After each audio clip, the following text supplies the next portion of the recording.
Sparkcoated Chats with your girl Niteria and Sydney. We are back bringing you some gossip, some spooky little stories, and of course we're going to catch you up on Potomac this week. That I didn't watch, but we'll figure that out. Wow, how did you not watch it? Please stay tuned for the entire episode. Please keep sharing and liking and subscribing, guys. Yes, we appreciate all the love, the likes, the shares, the comments. So please just keep it up, my friends. We are here for you. All right, this week, guys, we are going to get into a little bit of a spooky episode, like Niteria said. Now, obviously, we would have wanted to bring you this in October. However, I had Corona. So, here we are. Now, of course, as a natural horror story fashion, this is a friend of mine. We shall share no names here on this episode, but this is a true story, true account of what she had to do. She had an entity following her around. And luckily, I guess, her boyfriend is also a believer and a practicer in things, so he was able to actually help her out with this. So let's get into it. Niteria hasn't heard this. If y'all don't know, I'm very scary. Very. I don't like any boo and ah! I don't like none of that. I don't like none of that. It really bothers me. It scares me. So this paranormal story that you're about to hear is actually from somebody that I personally know in real life, but I didn't know this happened to. So I'm excited to hear what they went through, how they got over it, and hopefully this spirit or entity left them, is no longer with them, and they can live a happy, stressful life.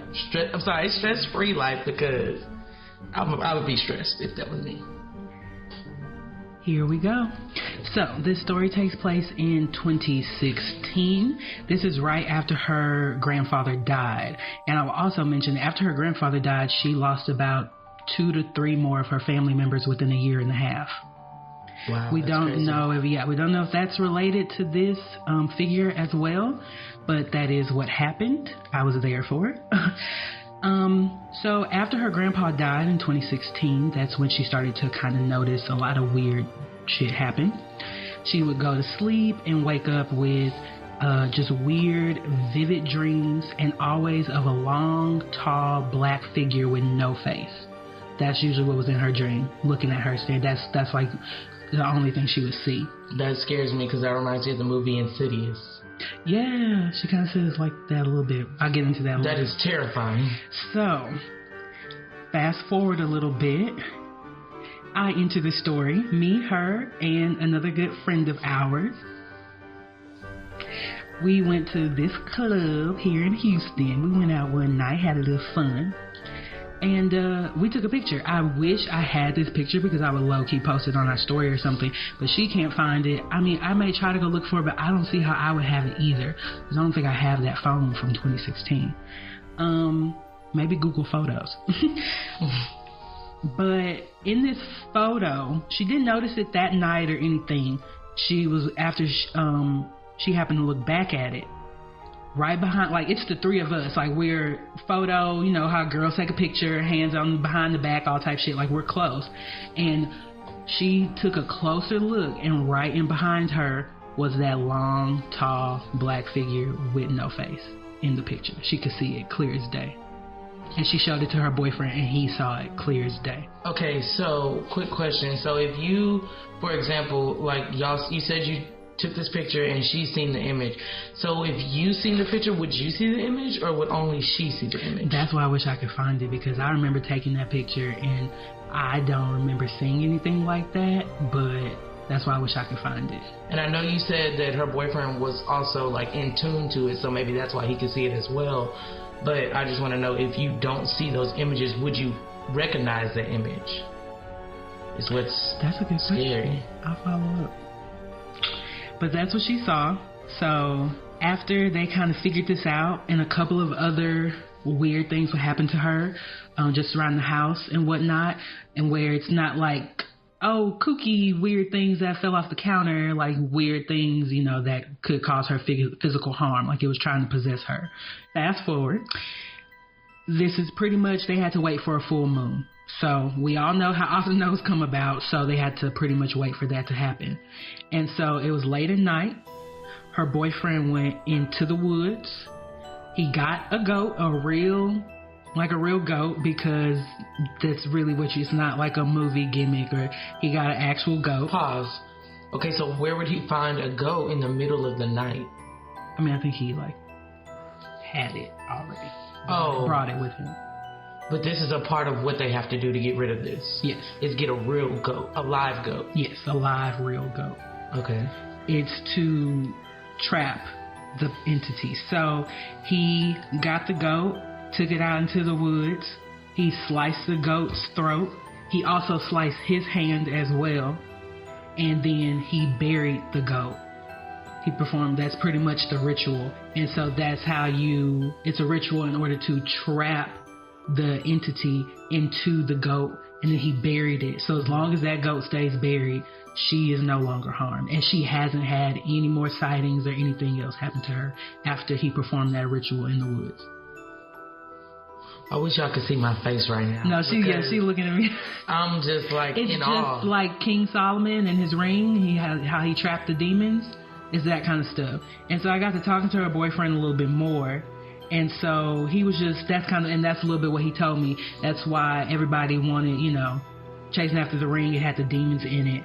And he was like, usually Israelites were the peoples who could see and be able to talk with the other side and stuff. That's what he was telling me. And he just has a lot. He was just really getting the point across that a lot of these rituals and stuff are also in the Bible. He told me to take a look into the book of Enoch. That's pretty much a story in there that he said he was told as a kid. That's a story that they just tell. That's what he grew up learning and knowing. And he was just saying that how most spells come from the Bible. It's the same way how Moses went around marking blood on people's doors in order to protect them, and that's how nothing could come in. Also, Lovecraft Country, shout out to that. So it's always a marking, and usually with some type of blood, whether animal blood or if you slice your own hand and mark it as well. There's usually a protection. Okay. So he mentioned a couple of other things, but she did let me know that basically the entity, though, it comes when you're in darkness and in sadness, because it's going to prey upon you. So that's really when you may want to watch out, because that's what it's looking for, and that's what it needs to feed and for you to let it in, because you need to be weak and be willing to let your walls down. And that is so crazy, because this is literally like the movie Insidious. And it's crazy that they prey on that, because that's when you're at your lowest, is when you're sad and you're depressed. And for you to already be in that state, and then you're also scared because that's what this image is feeding off of, that's overwhelming for a lot of people, and a lot of people can't take that. So that's really scary. And I mean, good thing she got through it, of course, but that's really scary that she even had to go through it. She actually didn't have to be there, because I asked. She didn't have to be in the woods. I believe she stayed home. He went out and he performed this ritual. Was he afraid? No, like I said, he grew up with a lot of this stuff. He actually mentioned that he has a chief priest, and he could bring him on to the episode to explain this further. We'll see, but this type of stuff is it's real, it happens. I mean, I don't know how to bring it in or put, that's a way to push it out. So I don't know exactly because I don't know that she necessarily did anything to bring this upon herself. That's what I'm just saying. And that's what's scary too. It's did this just attach to her randomly one day, or was she born with this extra spirit, or was this just something that kind of, maybe she was around somebody that was negative and that kind of latched on from them? We'll never know. I mean, she probably doesn't even know. That's why she just said it happened after her grandpa died. That's when she noticed it. Wow. That's crazy. And that's why she doesn't know if it was something in the family, because the way her grandpa died and the way a couple other family members died, she's wondering if it wasn't moving from her family. Wow. That's where she kind of wonders where it may have came from. So it's skilled. Oh my god. But on the other side of that, though, she does have kids, and so this is back when he was really young, like a couple months, like 7 months maybe. She left him on it was like the edge of the bed. She was like, if he made a move, he might have fell off. But he was on like the edge. She ran out of the room real quick to go do something, and her boyfriend was downstairs at the car getting the car ready because they were getting ready to go out for the day. So he's out of the house, down in the car. She ran out of the room real quick to get something. When she comes back into the room, he is laying smack dab in the middle of the bed. And he cannot crawl at this point. She made sure to let me know. And he can't roll over. He's like 6-7 months old. But you can roll over at that age. But she said he wasn't doing any of that. Not crawling. And she thinks the spirit picked him up and put him in the middle? She doesn't know if it was her spirit, but she thinks possibly but not anything evil. Right. Something that's actually looking out for him. It could very well be that. Because she was like, he was at the edge of the bed. Sleep. That could be the Lord. Honestly. People be surprised at what God can do. People be surprised. Bro, when I say God talks to me, people may think I'm crazy. But if you really know God and you really listen and you really try to, talk to him, you'll hear him. I swear to my right hand to him, you will hear him talk to you. Ask my mama. Ask my granny. Ask us. And we'll tell you that he'll talk to you. So, it could be a good spirit, or it could be God that moved that baby off the edge of the bed into the middle of the bed. Yeah. Was there anything negative that happened? Like, after that? Just positive things? Yeah. But she did say, as he got a little bit older, she was like, he does kind of he'll talk to he'll be in the corner talking, and she was like, I think he'd be saying shit. The baby? Yeah, because she's like, when he got younger, he would be like in the corner and like whispering and stuff and talking to people. And well, they say babies can see like stuff that we can't see. Yeah, I really do think that babies can see things that we can't see. I also think that animals can see things that we can't see. Because dogs be barking at nothing. No, when Ivy be it's like we be walking and sometimes she'll like stop and look at something, she'll turn around and stop. I'll be like, girl, please let me know if I need to run. Let us know. Tell us. Please let me know, because you whipped around too quick.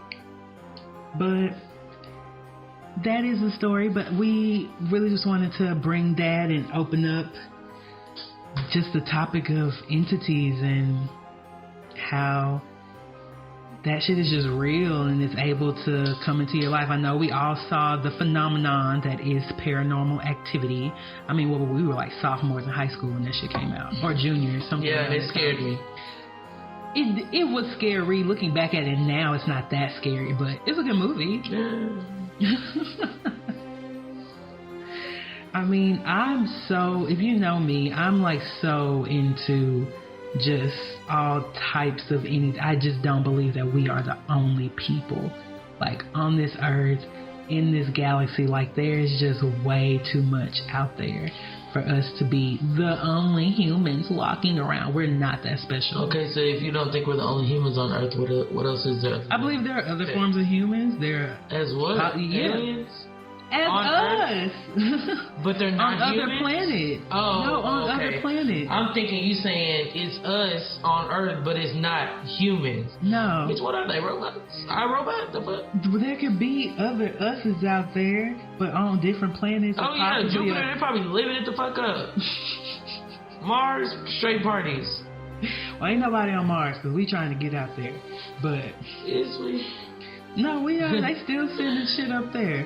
Testing it out. Because they found a little trickle of water a couple years back. Baby. Ever since they found that water, they've been trying to figure out what's really going on. Somebody named it. Shut the fuck up. See, this is why I came with her.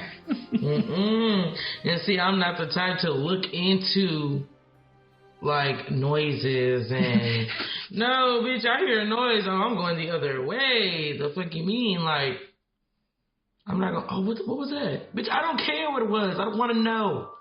Like, actually, it's funny because me and a friend went to a Halloween party, which I'm scary, so I asked a whole bunch of questions before even going, and she told me it was no scary stuff. It was a purge party, which I don't fuck with the purge, but it was cool. So we were there. It was outside in like a back, like, warehouse-looking building. You know, it was open, and everybody up in there, you know, chilling, playing beer pong, you know, listening to music, whatnot, playing games. And I hear boom, boom, boom in the back of this warehouse, like from the outside.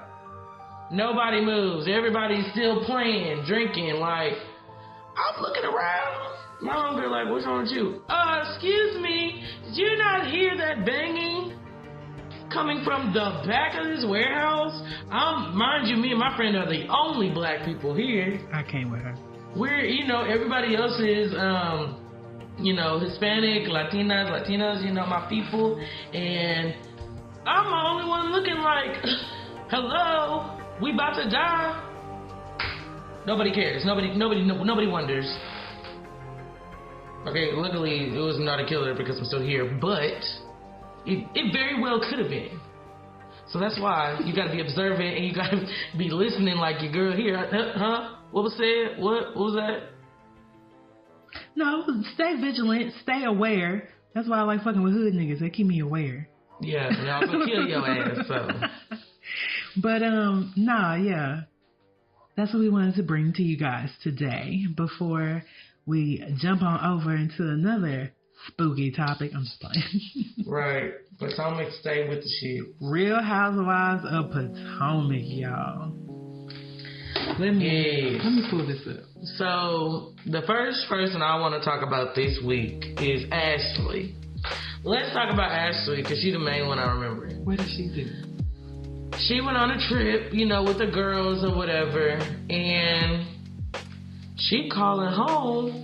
She, you know, trying to check on her husband, make sure he putting the baby to sleep, how they doing, let me say something, I want to check on my baby, gaga, whatever, and can't get a hold of Mr. Darby, of course. Can't get a hold of him. Oh, no. Keeps calling him, straight to voicemail, not answering the phone. So she calls her friend, I guess, which is at home babysitting the baby. She calls her friend and is like, hey, has Michael made it home? And the friend's like, no. And she's like, okay, well, let me try to see where Michael is. And the friend's like, yeah, the baby's really tired, like he's ready to go to bed. Therefore, Michael needs to be home to put his baby to bed. So Ashley keeps calling. Michael finally answers or finally calls back and is like, oh, hey, what's up? I just got out of a meeting. My dude, you just got out of a meeting. It's night. Like, it's late as hell. Like, you knew like I was out of 7 o'clock town. night or 9 o'clock night? Like 9 o'clock night. Oh, no, Ashley's sir. like, no, sir. you know I'm the main caretaker of my son and I'm out of town, so why would you not make your schedule accommodable to my baby, like our baby at that? Like, what is wrong with you? Mm-hmm. But everybody know he was probably doing some duty, doing some dirt, you know what I'm saying? And mind you, this girl didn't watch it, so that's why she's not saying much. No, I was about to say, I was reaching for the lighter. If he was cheating on her again, I want her uncle to we fuck know his he ass is. up. We know he is, so I'm ready for her uncle to fuck his ass up, because he ready to fight him. We know he's cheating on her. He's gonna forever cheat on her, so it doesn't matter. She's gonna stay with him like she is now, pregnant with 2 kids. I'm still surprised they finally admitted that they had an open kind of relationship back in the day. No, that's a lie. That's a lie. I think she's lying because she's just trying to cover up the fact that he's cheating on her. Because out of all these seasons that you were not pregnant, quote unquote, trying to get pregnant, you never said nothing about a threesome. All the seasons you've been on here. Now all of a sudden he's cheating with all these women, and now it's we bring extra people in our bedroom. Girl, boo. Say that a lot for somebody else. Oh? Well, you heard it here first. Right, so, could he? What happened with my girl Karen this week? Karen was on Giselle ass because she's like, why we not being around your man? Why we not hanging around your man? Why you not bringing your man around? Like, you keeping him a secret? And Robin even piped in and is like, yeah, why don't you, bring him around us? If you're so excited and you're happy to be with him, why don't you bring him around the group? We bring our husbands around the group. And Giselle really got upset because Robin chimed in and Robin's supposed to be her friend on her side. So, she got upset and then Robin ended up coming in Giselle's room and Giselle told her, like, you supposed to have my back. Like, what are you doing? And Robin's like, dang, real shit. Like, why don't you bring him around? Like, is there something, like, that you're not telling us, whatever? And, Karen, she gonna forever think, like, you're not bringing him around us because he cheats on you. Because he cheated on them prior to and got all these babies, mamas, and all these kids. 7. Like, the ghetto. And you a pastor out here, like, what is you doing? Very ghetto. And then you out here trying to get back with her, and then you living in Atlanta, she living in Potomac. You're not even trying to make a move for your kids or for the relationship. She call you, you don't answer the phone. You got 3 daughters. Like, how you expect for her to not think you're cheating? And then she over here talking about, well, if we're serious, then, well, are y'all really that serious? Because if you was really trying to make this work, it should have been no question about what you gonna do. And she even told Robin, well, says the lady that lives with her ex-husband. And Robin's like, well, y'all see him. I bring him around. So she got her with that. So Giselle, all I can tell you, girls, you better start bringing your man around. They already know who he is. They already know all y'all drama and backstories. So. Yeah, stop trying to act like this is brand new and fresh and he's some new man because he not, girl. Right. Might as well go on and bring his ass around. But let me see, who else? Wendy. I can't remember Monique. Wendy doing anything Was Monique special. Monique was only in for a little bit. They really talked about Monique pressing charges against Candace doing the second-degree assault back to her because it was put on Monique from Candace.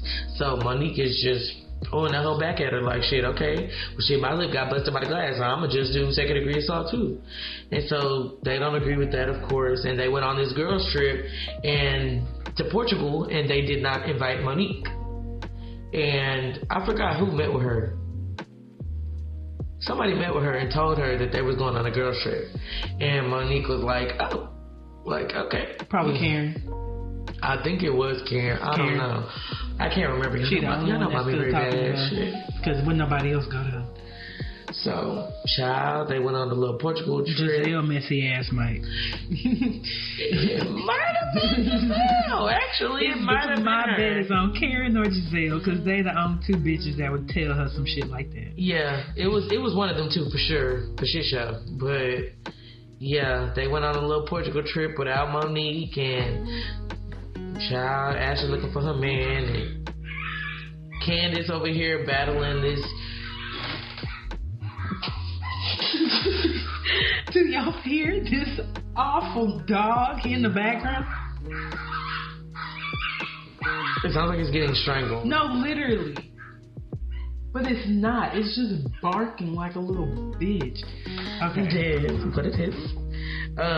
Yes, so it wasn't that entertaining. Again, they're still dragging out this fight and the charges and whatnot. And then they're still trying to build up this fight with the husbands. And then, actually, next episode is when Ashley is going to tell Candace that she wrote the statement about her. That is going to happen next episode. So I'm live. I'm lit about that. Oh, Lord. And yeah, you need to watch it. You I need do. to freaking watch I don't know why. Well, you know why I haven't been watching it? Because I've been fucking watching Real Housewives of New York. I have made it from season 1 to season 11. And I'm on season 4 of New York City. These women are batshit crazy. This is like the whitest of white. It's, oh my God, it's crazy to watch. It's ridiculous. But they're like sad as fuck too though. Like they're alcoholics. Their parents were abusive, used to hit them, hit their mothers. Like they are fucked up. And all they do is drink and go out and yell at each other. Yeah. If any of y'all watch any of the Housewives, let us know. Tap in, DM us. We are ready to chit chat about it. Sonia Morgan, hit me up, girl. I love to be your best friend. I love Sonia. She's still taking interns. Really though. At this point, can I please be an intern? I know you I paying tweeted good. that the other day because really though, can I please be an intern, ma'am? I'll take it if I can live in New York in the townhouse. We watch all of Atlanta, of course. We up to date on that. Potomac, Beverly Hills. Now we're on New York City. Salt Lake City's about to come on, so we're about to definitely tap into that. Really? And I'm gonna watch Orange County after this. Yeah, I think I might watch Orange County. I heard that they are like trashy Beverly Hills. Wow. Well, Beverly Hills is my favorite white people so far. New York, I think, is my favorite white people. Other people have said New York too, so we'll see. Just stay tuned in, and we'll keep you locked in with all the Housewives. Yes, thank you for coming back for another episode. We hope you stay with us there. Yes, and come back with us next week with some more tea and some hot gossip. We have one episode left in the season, guys. One episode left, and then we're going to take a little hiatus and come back at you with some rebranding. Yes, so stay tuned for that. We're really excited. Can't wait to reveal it to you guys. So until then, all my out-of-town people, come with us. All my Houston people, stay with us. We're in these Houston streets of Barcode Chats. Let's get it.